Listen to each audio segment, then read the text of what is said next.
The Strait of Hormuz is a narrow, 195-kilometer marine corridor connecting the Persian Gulf to the open ocean.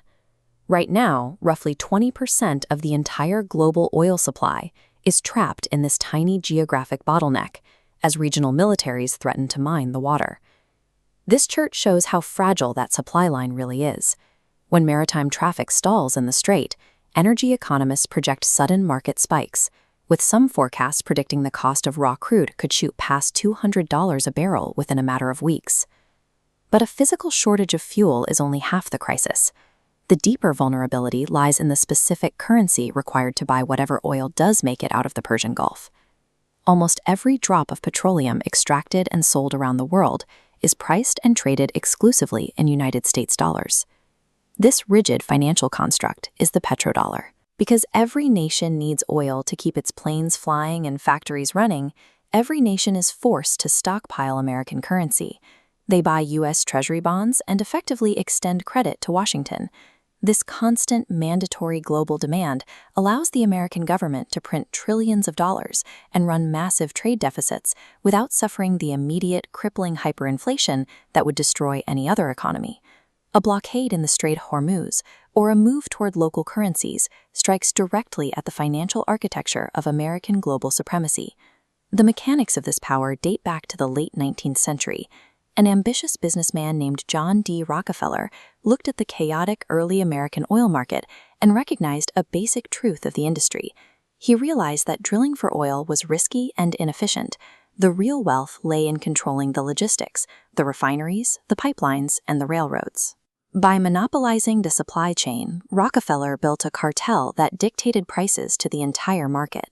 By the early 20th century, oil had evolved into a tool of state survival.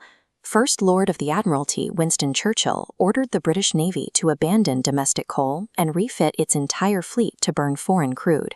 Liquid fuel made the ships faster, lighter, and allowed them to travel greater distances without refueling. By the end of the First World War, access to gasoline had become the ultimate deciding factor in a nation's military survival and geopolitical dominance.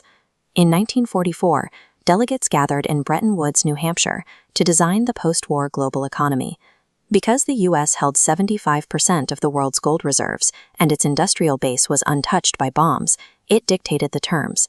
All international currencies would be pegged to the dollar, and the dollar would be redeemable for physical gold. That system held for decades, until the extreme costs of the Vietnam War and domestic social programs drained American gold reserves. In August 1971, President Richard Nixon abruptly severed the dollar's convertibility into gold. Global markets panicked. Without a precious metal backing it, the value of the dollar, money established as legal tender by government decree, began to slide. Washington desperately needed a new underlying asset to maintain international demand for its paper. During the intense energy shortages of the 1973 Yom Kippur War, U.S. Secretary of State Henry Kissinger quietly traveled to the Middle East to negotiate with the Saudi royal family. The terms of the resulting pact were precise. The American military would guarantee the security of the Saudi regime against all threats. In return, Saudi Arabia agreed to sell its crude exclusively for U.S. dollars and invest its surplus profits back into American financial markets. By securing this single agreement, Washington swapped the gold standard for an oil standard. It locked the entire industrialized world into a mandatory dependency on U.S. currency. If purchasing oil with dollars is mandatory for participating in the global economy, we have to look at what happens to sovereign nations that refuse the arrangement. In 1953, Iranian Prime Minister Mohammad Mossadegh attempted to nationalize the British-controlled petroleum industry, declaring that his country's oil belonged to the Iranian people. Within months, Western intelligence agencies organized a coup and overthrew his government. That intervention secured Western access to the oil fields in the short term, but it bred decades of deep anti-Western resentment that eventually fueled the 1979 Iranian Revolution. In the year 2000, Iraqi leader Saddam Hussein boldly challenged the system by attempting to switch his country's oil sales from dollars to euros. 3 years later, American tanks rolled into Baghdad. In 2011, Libyan leader Muammar Gaddafi pushed to create a gold-backed Pan-African currency to bypass the dollar entirely.